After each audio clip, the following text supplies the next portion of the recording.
Tamil Nadu, it's a completely, people of Tamil Nadu have given their verdict in favor of TBK party. No one expected that he will get 108 seats, but they have won. My best wishes to them. और हम उम्मीद करते हैं कि तेलंगाना की रेवंत रेड्डी की government भी इसको सीरियस लेंगी। ममता बनर्जी के कॉन्स्टिट्यूंसी में भी एसआईआर हुआ, समझे, स्टालिन के कॉन्स्टिट्यूंसी में भी एसआईआर हुआ, और क्या हुआ, दोनों हार गए। तो इसीलिए ये गवर्नमेंट को, अब यहाँ की स्टेट गवर्नमेंट भी देख लें उस चीज़ों को। अब उनके उस पर मैं कैसे, मैं इतना तो बोलूँगा कि अगर आसाम में अजमल साहब के और मेरे ख्याल से आराम से 6 से 7 एमएलए जीत सकते थे, मगर वही पुरानी बात, सरकार बनाने का है। अबे सरकार नहीं बना सकते भाई तुम लोग, तुम मासूम मुसलमानों को धोखा दे रहे हो, सिर्फ वोट हासिल कर रहे हो। नुकसान किसको होगा आसाम में? अब 50,000 तो निकाल दिए, बेघर हो गए। अगर AIUDF के ज़्यादा MLAs जीतते, आपकी ताकत दिखती थी ना वहाँ पर। देखिए, मरने के बाद मेरी खबर पे आके फूल चढ़ाना मेरे से मोहब्बत नहीं है, मुझे बचाना मेरी मोहब्बत की निशानी है। मेरे मरने के बाद खबर पे आके फूल चढ़ा रहे हो, बड़ा हमदर्द नहीं भाई, मुझे जिंदा रखो आप। और जिंदा रहने के लिए आपको अपने पॉलिटिकल रिप्रेजेंटेटिव और वॉइस की ज़रूरत है, आपकी लीडरशिप की ज़रूरत है जो आपकी होनी चाहिए। आप सिर्फ वोट डालने वाले बन गए, नहीं, अरे कितने बार हराएंगे? पंडित नेहरू के ज़माने से लेके अब तक मुसलमान सिर्फ फ़िरका परस्ती के खिलाफ ही वोट दे रहा है ना। ये कम्युनिटी को आपने क्या डेवलपमेंट किया बताओ मेरे को। आप लोगों को मालूम कि बंगाल में पंडित नेहरू जब प्राइम मिनिस्टर थे, 1962 दिसंबर में श्रीनगर में हजरत बल में रसूलुल्लाह सल्लल्लाहु अलैहि वसल्लम का बाल मुबारक चोरी हो गया, पूरे मुल्क में राइट्स हुआ। 63 जनवरी में 8 लाख मौजूदा बंगाल के मुसलमानों को उस वक्त ईस्ट पाकिस्तान में ढकेल दिया गया।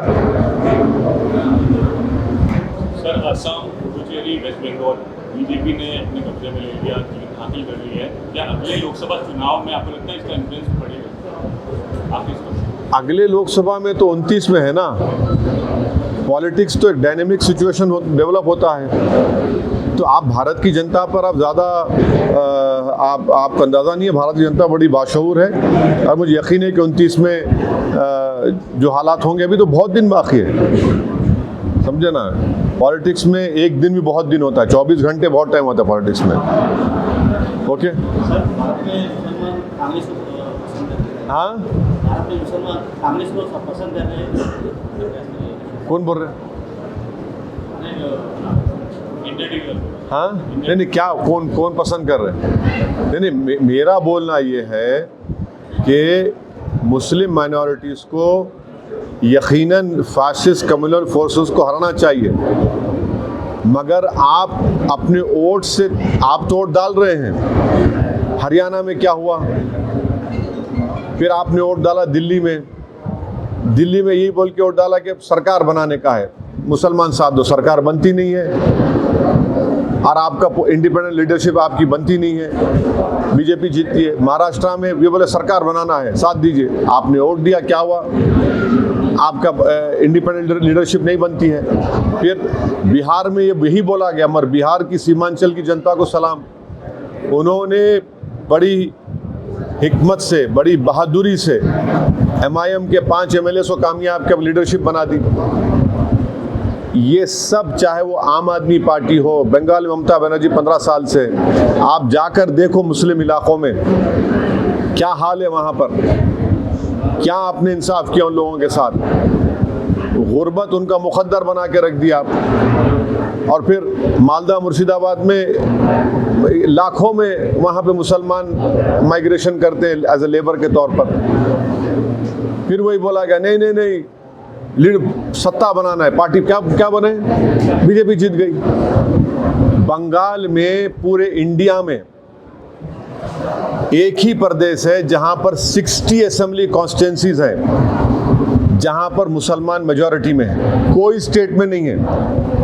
60 असेंबली कॉन्स्टिट्यूंसी जहां पर मुसलमान मेजॉरिटी में है। और 20 ऐसे असेंबली कॉन्स्टिट्यूंसी मुसलमान 30 to 40% है, तब भी बीजेपी जीत रही वहाँ पर। लोग मुझ पे बहुत उंगलियां उठाते, आजकल बहुत से लोग हो गए जो खाली घर में बैठ के आर्टिकल लिखते, 1 मिनट का 2 मिनट यूट्यूब बनाते, ज़मीन पर नहीं जाते ये लोग। और यही लोग दुश्मन है मुसलमानों के, जो नहीं देख रहे इन चीज़ों को, जो ये समझते नहीं मुस्लिम लीडरशिप को खाली वोट। अरे वोट डालने वाले कब तक बनेंगे मुसलमान? सिटीजन विद राइट्स नहीं बनेंगे। बताइए आज आप दारुस्सलाम में बैठे, यहाँ पर 1000 लोग बैठे हुए, 1 महीने से SIR का काम चल रहा है। बंगाल में क्या TMC ने क्या काम, ये कोर्ट को गए, अरे आप करना था। महाराष्ट्र में जाइए, औरंगाबाद में देखिए, मैं 9 तारीख को जा रहा हूँ, वहाँ पे काम चल रहा है।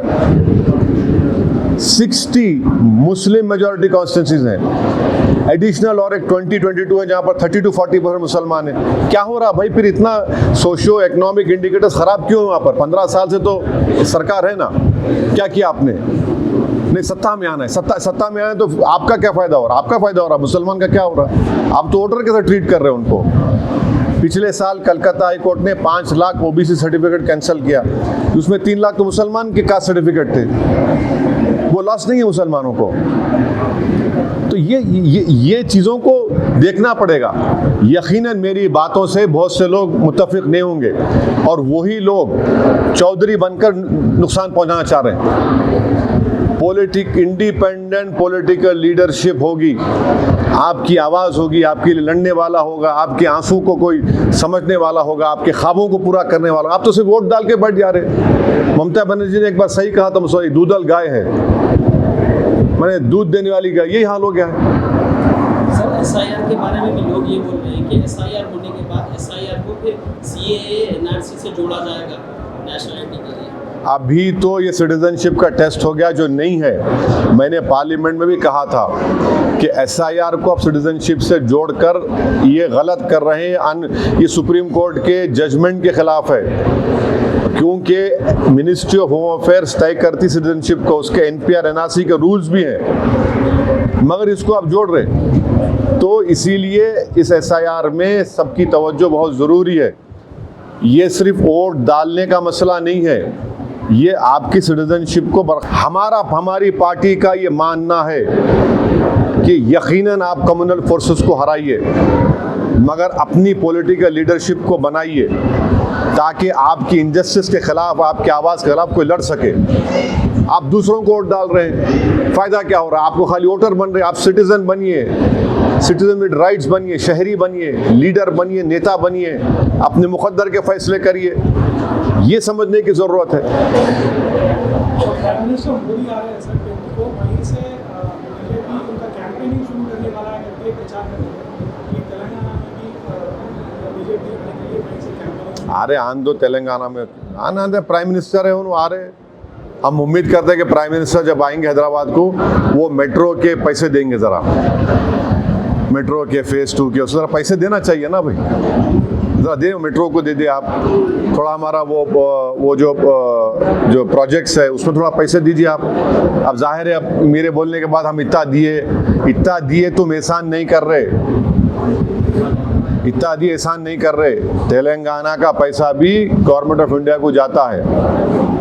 India is A union of states.